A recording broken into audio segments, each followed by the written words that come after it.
mula sa kalawakan na bumabagsak sa lupa o yung tinatawag na meteorite dahil pambihira.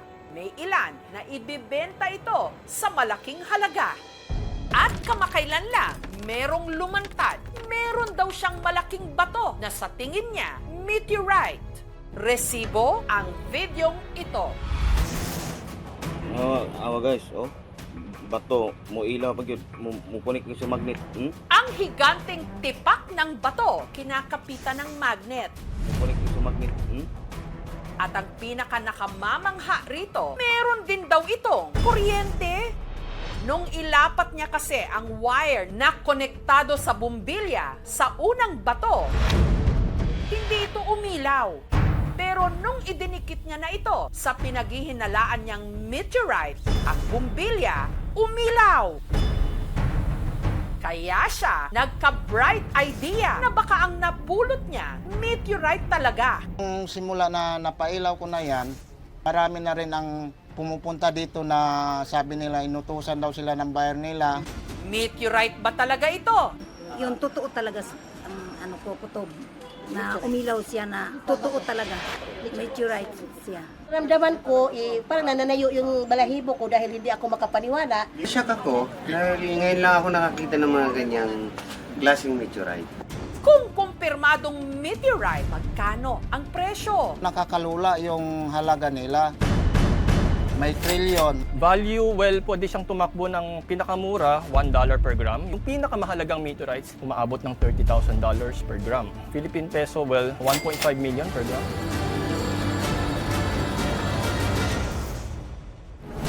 Dito sa Quezon City, nangungupahan ang dating construction worker na si Enrico. Tinakip ko po, linoleum lang po, tsaka karton. Ito po yung malaking bato po. Doble para hindi maano ng ulan agad. Hindi naman siyang makintab, pero para siyang sunog. Tapos mayroon siyang butas-butas na parang doon dumaan yung apoy habang sa ere pa.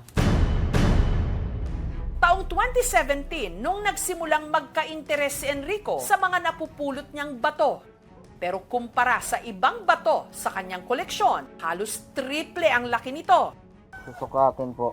Nasa mga 40 cm po yung lapad, 60 cm lang po yung haba, 18 cm po yung kapal. At kahit pa posibleng may malaking halaga ang batong ito, hindi raw nangangamba si Enrico na basta-basta ito mananakaw. Napakabigat kasi.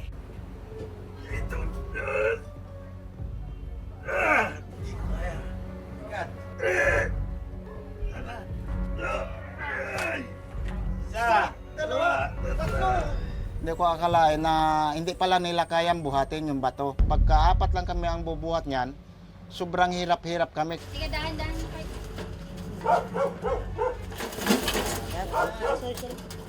Batay po sa timbangan natin, lumalabas po dito na 192 kilos.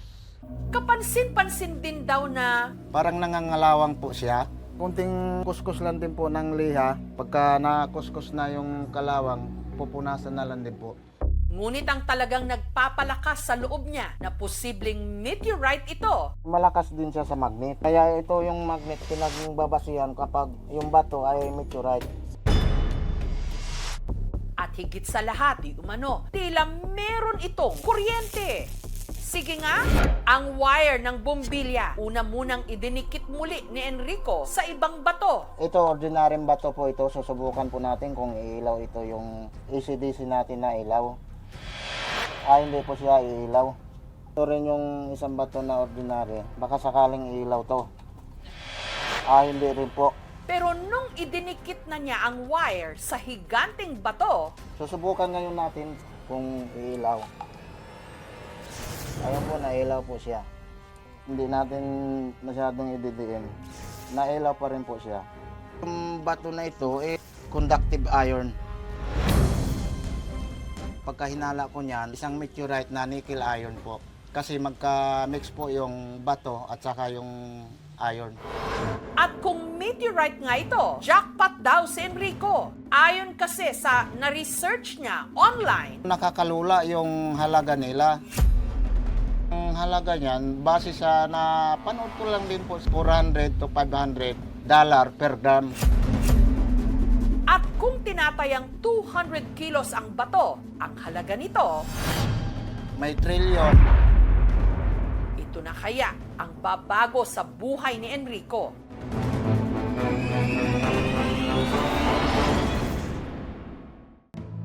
Dating construction worker sa Las Piñas si Enrico. Hanggang taong 2022, may nakita siya sa isang construction site. Nakita ko sa gilid ng daan sa may puno ng poste, may bato doon na kakaibang kulay. Namangha ako sa laki dahil sobrang laki yung bato. Dinalang ko po ng magnet at namamagnet po siya. Naghinala na ako na iyon, may posibilidad na meteorite. Sabi ko, kukunin ko na yung bato. Sa loob ng 2 taon, maingat niyang itinago ang bato sa kanyang bahay habang inaalam kung ano ba talaga ito. At nung mga panahong yon, marami na raw ang nagka-interes. Yung iba, parang nag-aaway-away na. Mahigit na rin kalahating kilo ang natapyas dyan. Manghingi sila ng sample, ipapadala nila sa ibang bansa. Wala na, hindi na sila nagpaparamdam. May posible na bato na yan, may bibili yan sa ibang bansa na buyer kapag yan makita niyan. Kung maibibinta talaga yan, siguro makaano na ako yan ng pangkabuhayan. Kakatulong din ako sa mga nangailangan. Matatanda ang taong 2019 na itampok dito sa KMJS ang isa ring hinihinalang bulalakaw o meteorite na napulot ng 3 magsasaka sa bungabong sa Oriental Mindoro. Naibenta nila ito sa halagang 580,000 pesos. Pero kalaunan na pag-alaman na ang meteorite isa palang chondrite meteorite na ang presyo umabot ng 8 million pesos. Ang bahagi ng meteorite na tinawag na Orconuma meteorite naka-display ngayon sa National Geological and Paleontological Collections ng National Museum. Samantala, para mapatunayang napapailaw ng bato ang bumbilya, tinesting ulit namin ito gamit ang isa pang bumbilya. Walang ilaw, katulad nung isa kanina, umilaw. Iilaw kaya itong muli? Pailawin na naman natin dito sa hininalan natin na meteorite na katulad nung umilaw kanina doon sa ECDC. Ipinasuri rin namin ito sa meteorite collector na si Allen, na 2 dekada nang nangungulekta at sumusuri sa mga meteorite. So magandang senyales yan na patungo tayo sa tamang direksyon na meteorite ito. Based sa megascopic examination,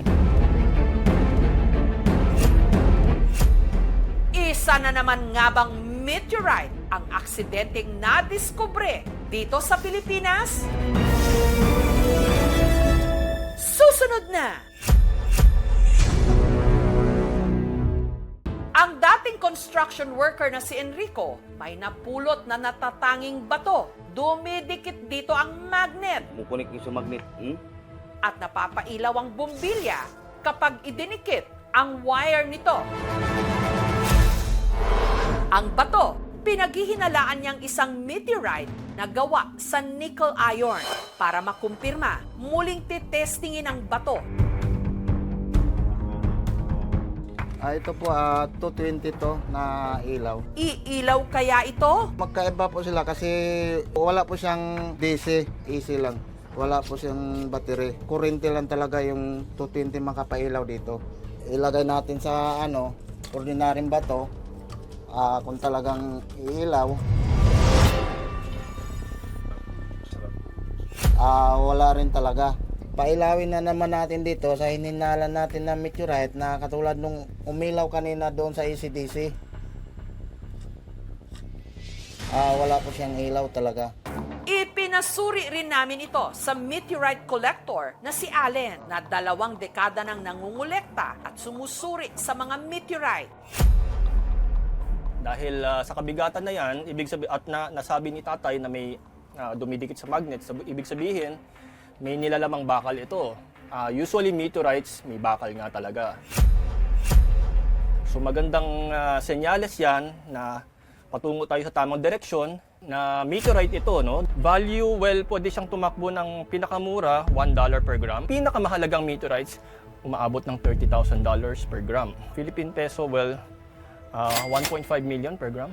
Sunod naming ipinasuri ang bato sa isang geologist o eksperto sa mga bato. Isinailalim ito sa isang megascopic test. Ang characteristics ng meteorites, especially yung visual characteristic, ito yung sunog na surface ng meteorites kapag pumapasok sa atmosphere. Pangalawa ay yung density, napakabigat compared doon sa terrestrial rocks. Kung iron meteorites yung kiniklaim na bato, conductive usually yung material. Yung regmaglyphs, tinitignan din natin, or yung thumbprint-like features doon sa surface ng meteorite dahil nai-sculpt ito ng air kapag pumapasok sa atmosphere. Based sa megascopic examination na ginawa ko,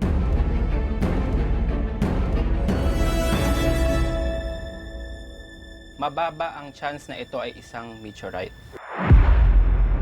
Hindi tayo nakakita ng aerodynamic features na typically nakikita sa meteorite. Walang regmaglyphs na typical sa iron meteorite. Though metallic ito, wala siyang ganong feature. And hindi rin tayo nakakita ng mga ibang features like yung fusion crust or yung flow lines. Based sa mga collection ko ng meteorites, itong bato ay hindi meteorite. Batay sa ating pagsusuri, nakita natin na may mga vesicles. Hindi ito pangkaraniwan sa meteorites dahil sa space, usually may vacuum tayo. Walang opportunity na magkaroon ng air bubble. Pero papaanong napapailaw ng bato ang isang bumbilya? Emergency light po siya. Kapag sa ordinaryong bato, hindi siya nailaw. Saang bato po hindi umiilaw? Sa ganito? Oh, So, hindi siya magnetic. So, kung hindi magnetic yung isang bato, so most probably mababa yung metal content ng specimen. And based sa physical appearance po kasi ng bato na to, no, metallic yung external feature niya. So makikita natin na bakal yung itsura niya. So kapag bakal na bakal, ibig sabihin conductive yung isang material. Most probably yung bulb may built-in battery sa loob. Kaya yun yung nagko-connect ng current at ginagamit lang itong bato na to sa pag-transfer ng electric current. Ang batong nakita ni Enrico, posibleng isa raw industrial slag. Ito ay yung waste na napoproduce sa pag-manufacture ng metals. That's why magnetic ito at nakakapag-transfer din ng electrical current. Since considered ito as waste sa industry, yung ganitong volume typically walang market value. Hindi po lahat ng meteorites ay pare-parehas ang presyo. May mga iba may kamahalan, mga iba murang presyo lang dahil po ito sa scientific significance o ang storya na naisasama dito. Let us be responsible kung naghahanap tayo ng bato at di natin basta-basta pinupulot. Hindi kakaiba ang business ng meteorite sa mga relo at sa mga ibang bagay na pwedeng scam. Napakarami pong scammers sa online. Importante po nagre-research tayo sa background ng mga dealer na binibilihan natin. okay lang po. Yan ang kalabasan ng check ni Sir.